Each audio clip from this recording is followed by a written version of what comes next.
and quantum information theory. Okay, thank you. Can you hear me? Okay. I hope you all paid attention at Omar's talk, because this, as we heard, this will be like an overview about like improvements and strengthenings about the result that we just heard before. So this is like, this consists like of a series of small improvements and generalizations, and also several different authors are involved in that. So, since Omar did a very nice motivation of the whole problem and why this bound that we just heard before, which is here again in this blue box, why this is important or can be seen as being important, and therefore I will just make the motivation quite short. So like the take-home message, I guess, from the talk before is this bound here that we heard. And so what is nice is that on one hand it improves this fundamental result, this strong subadditivity by Lieb and Ruskay, and it also it gives like this operational meaning of approximate quantum Markov chains, in the sense that that we know that quantum Markov chains that are defined as here, so in the sense that there exists like a recovery map such that we can reconstruct the C system or like the full state here by only acting on the B system. And here what is important is that this map acts as an identity on the A system. So that somehow if you want to make this robust in a sense, then what we can do then is that somehow we can take a nice result by Petz, who showed that like these quantum Markov chains are characterized by the set of states that have a conditional mutual information that is zero, that if you generalize that to a set of states that have conditional mutual information that is small, that these states are then states that have or that satisfy this definition here approximately. This is what we heard before. And so maybe something that I could also mention is that why this characterization is nice is, for example, if I give you like a set of states or like a tripartite state or ABC, and I ask you, could you tell me whether it's a Markov chain or not? Then if you would only know this definition, then this might not be obvious, because you should either you have to prove that there exists such a map, or you have to prove that there does not exist a map, right?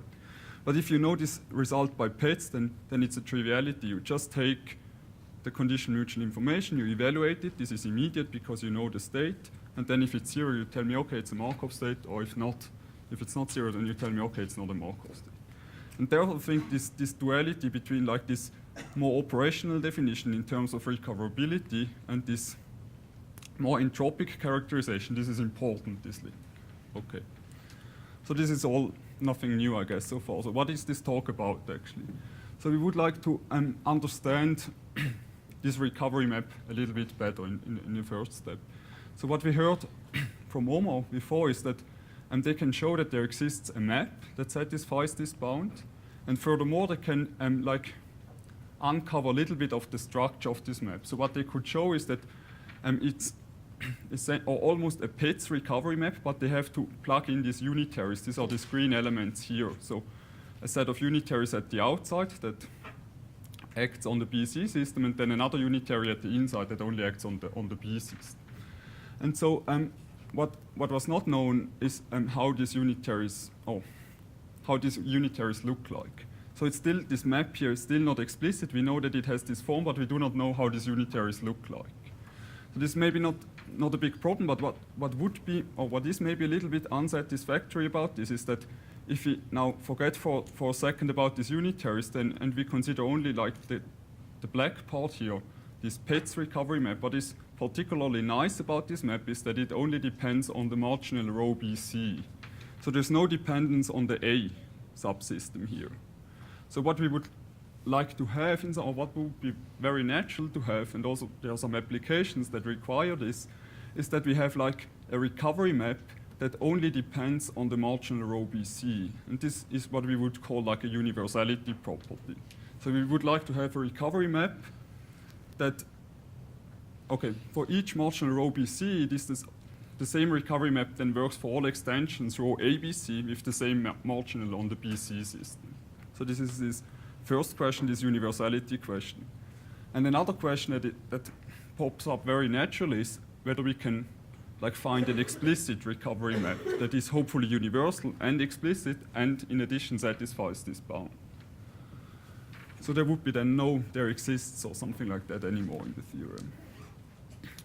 There's also a second question which asks more or less whether we can slightly generalize this theorem here. And for that I have to introduce like the concept of a relative entropy. So the relative entropy between a state rho and a non-negative operator sigma is defined as you can see here. Some people also call this like Kullback-Leibler divergence. And it satisfies a very strong property, namely it's like monotonic under completely positive trace-preserving maps. So this is also called sometimes data processing inequality. And so this fundamental property tells us that if you apply a quantum channel to both arguments, then this relative entropy cannot increase. And even more, like we see that this inequality here is like, in some sense, a more general version, or it's equivalent to this strong subadditivity in the sense that if you like choose for the rho state, like our tripartite state rho ABC, and for the sigma state, we just consider like the marginal rho BC, and we tensor an identity on the A system, so such that this is a non-negative operator, and we consider like the partial trace over C for the channel, then this difference of relative entropies will immediately collapse to conditional mutual information.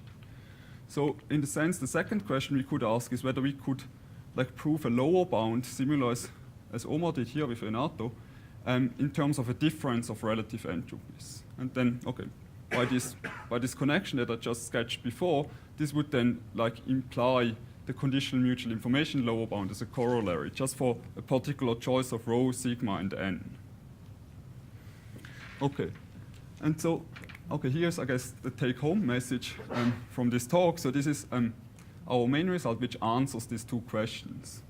So we show that the difference of relative entropies is lower bounded by this -2 log fidelity expression that Omar and Renato uncovered. And we can show that this holds for an explicit recovery map, which is the map that is given here.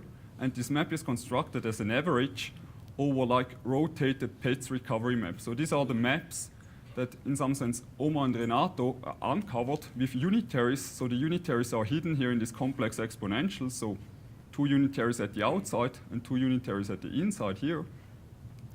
And so we have just to average with respect to an explicit probability density, we have to average these unitaries, and then we get an explicit map that satisfies this bound. And in addition, this map is also universal in the sense that there's no dependence on rho. So it only depends on sigma and on the channel n. What is also nice is that if we like plot this average here, or this probability density with respect to which we average, then we see that it's like a distribution that is peaked around 0. And what is nice about the point 0, so if we would just consider here t equals to 0, then we would remove the unitaries. So the original conjecture that the Petz recovery map satisfies this bound would correspond to that the map with t equals to 0 would satisfy this bound. So this conjecture would like tell us that like we could take here like a point measure which has all the mass at t equals to 0. So what we get is something that is in some sense consistent. So we get a distribution that also has a lot of mass at t equals to 0, but it's not as narrow. Okay, what is also nice is that the way we prove this theorem is I would say, totally different than the proof that we just saw, or at least we saw sketched by Omar. What turns out is that this proof, or this theorem can be proven by interpolation theory.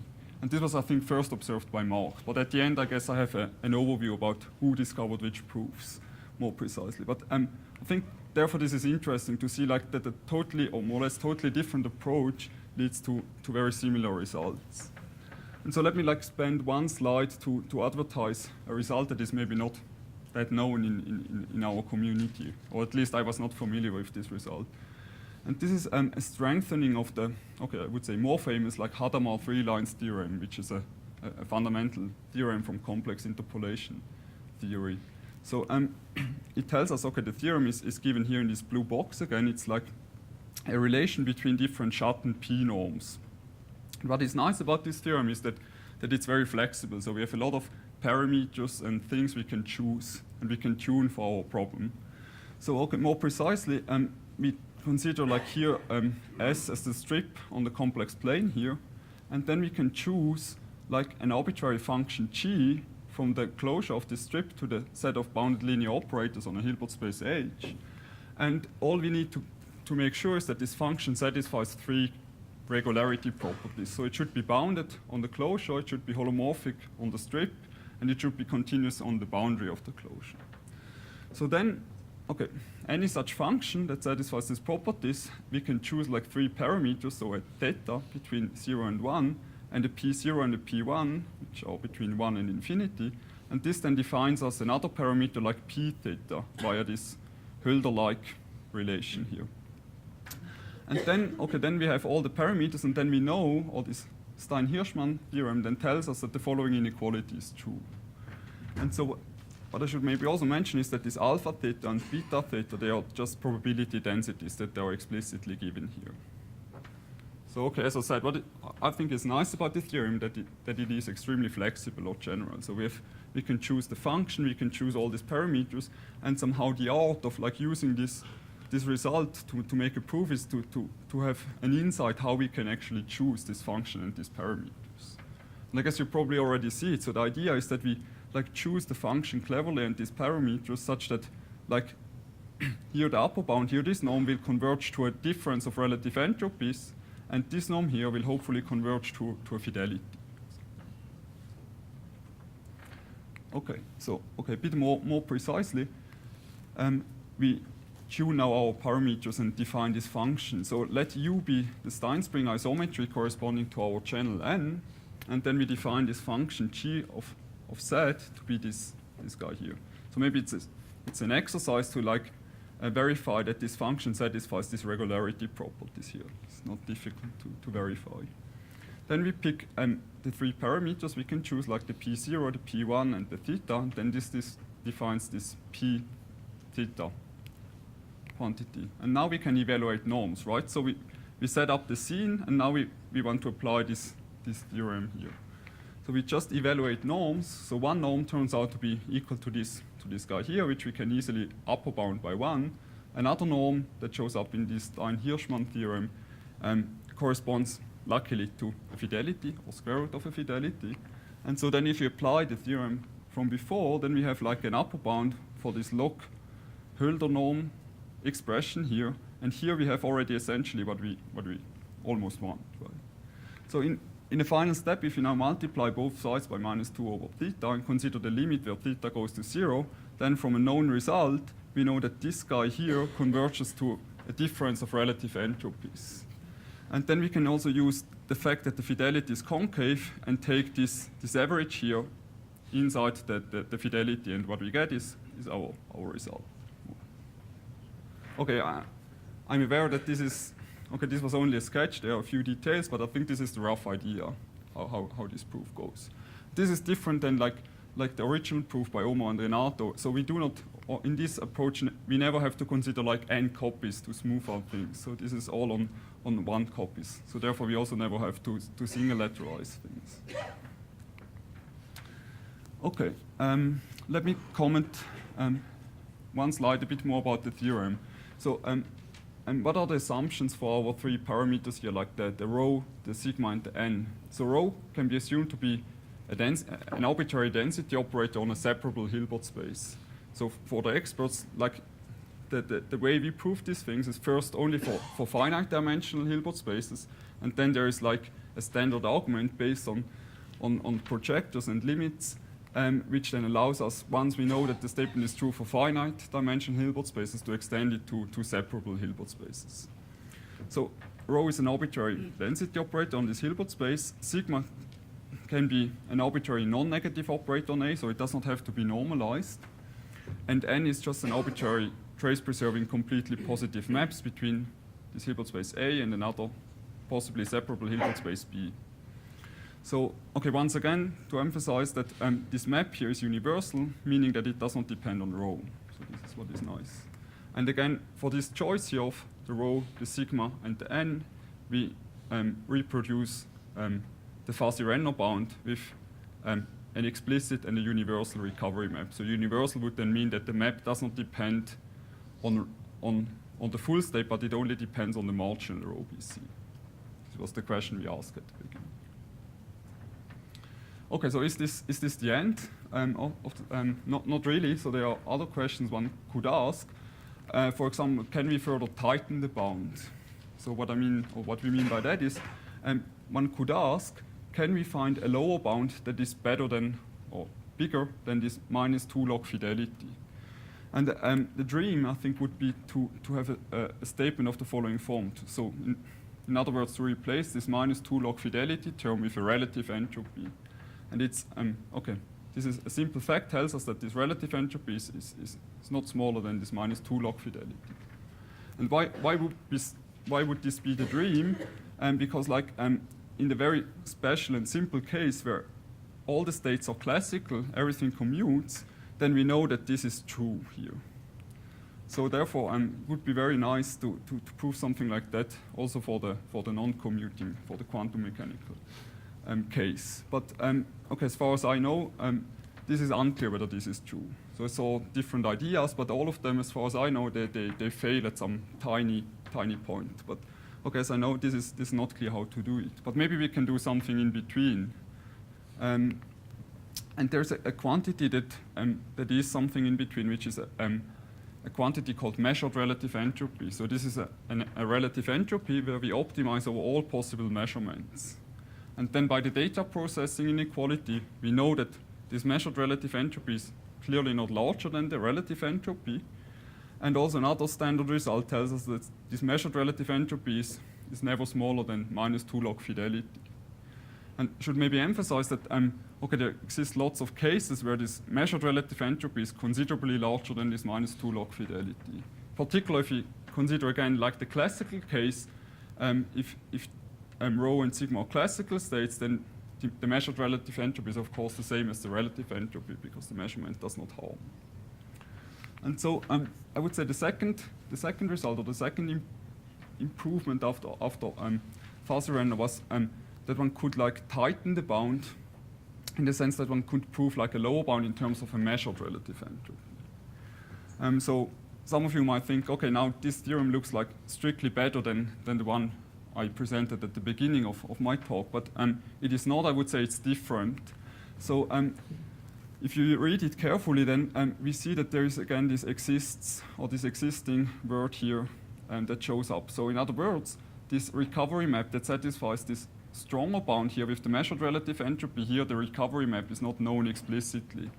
So what we know is that the recovery map is universal in the sense that it does not depend on rho, but we don't know how it looks like. We are again stuck in the same situation as Omar was, that we can uncover a little bit of the structure. So we have some unitaries, but we actually don't know how the unitaries look like. What is also nice is that this second result comes again with a different proof. And okay, as Omar also said, like the different proofs, they show like different ways or different ways to think about this problem depending on the background. Some proofs are maybe easier for some people, some others are more difficult. And also, I remember that Elliot Liebon said, the more proofs you have about the result, the more confident you are actually that it's actually true. So that's also good. And I should maybe also emphasize here that like the first people that observed that this log fidelity term can be maybe tightened to a measured relative entropy, this was like Fernando, Aram, Jonathan, and Sergey. So maybe, I think okay, Omar did it a little bit already, but maybe still I think it's good to like spend a few minutes to try to give you an overview. Okay, how do these different proofs look like? What are the important ideas and how are they related? So, okay, what we just heard before was the original proof by Omar and Renato. So they work on these two levels. So they first smooth out things by considering n copies and then a limit, and then they try to establish a link between this conditional mutual information and here a distance on n copies. And what they use here is like some representation theory, or maybe a little bit in lighter terms like properties of the fidelity, I would say.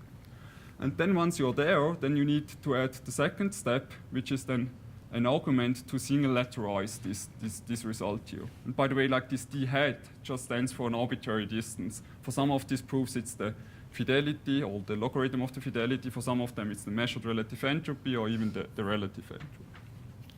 So then only a few weeks later, like there was already a slightly different proof by Fernando, Aram, Jonathan, and Sergey, where they observed that they can do the first step here with another argument that is more operational and based on the connection between this conditional mutual information to the operational task of quantum state redistribution. And the second step they also did with a Di-Finetti argument. Then again, a few months later, there was a very nice result by Mario and Marco, who observed that this final step here, which was so far done via Di-Finetti, can be also done via an argument based on semi-definite programming, or more precisely on duality of semi-definite programs. So what they showed is that this quantity here with a fidelity is actually additive. Then in May, something nice happened. So Mark observed that there's this connection, or that one can prove these theorems via an alternative approach, namely by using these interpolation techniques. So he applied the Hadamard three-lines theorem to make here this connection directly. Then in July, there was like another proof for the old way, where this first step was done via an argument based on pinching. Okay, maybe since I think I have a few minutes, so maybe I can just argue or just try to motivate like the idea on pinching. So we knew that if things commute, then there was a simple proof for this equality or for this connection here. Then the idea with this pinching, so the pinching is an operation that forces operators to commute. Or in other words, if you have two operators, A and B, and unfortunately they do not commute, then we can try to like pinch the operator A with respect to the operator B, and then this pinched operator then by definition commutes with the operator B.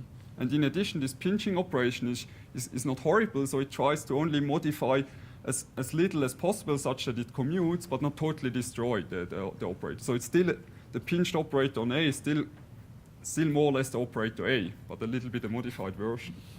And then if we like go here to high levels and things smooth out this pinching, the idea was that the pinching maybe does not harm too much. And once we have the pinching, so things commute, then the proof gets very easy. So we have logarithms, and if like the logarithm of product between two operators that commute, we can write it as the sum of two logarithms. This is what we were missing. And so the idea was that we introduce this pinching and we go to n copies where things get smooth or flat, and then as it turns out, this pinching does not really harm too much. So we can, in the asymptotics, we can get rid of this pinching and do not lose anything. Okay, and then there's the second argument here was done by just studying better like the properties of relative entropies, or I should say maybe more precisely of these measured relative entropies. So these relative entropies usually they are convex, but if you look at this step here, then we need like a concavity-like property of these quantities, and this is what one could show as well. So then in September there was like this. This other insight that we can improve this Hadamard three-lines theorem by this maybe less known Stein-Hirschman theorem, which is a little bit stronger and which gives us the result that we saw at the beginning of this talk. So should say so these proofs are all in some sense different, and usually also the results you prove they become either a little bit more general or a little bit tighter. Okay, so with that I think would like to conclude. So, but in my opinion, what this result by Omar and Renato, what it tells us or why it is interesting is because it connects like two worlds. On one world, or it connects two measures for correlations, if you want. So one of which is like these entropic quantities. They are nice because we understand their properties very well. They have very nice properties, for example, like a chain rule or other things. So people like to work with these entropic quantities, I guess. And the other measure for correlations is more operational. So this is like asking questions, okay, how well can we recover like a system by only acting on a subsystem?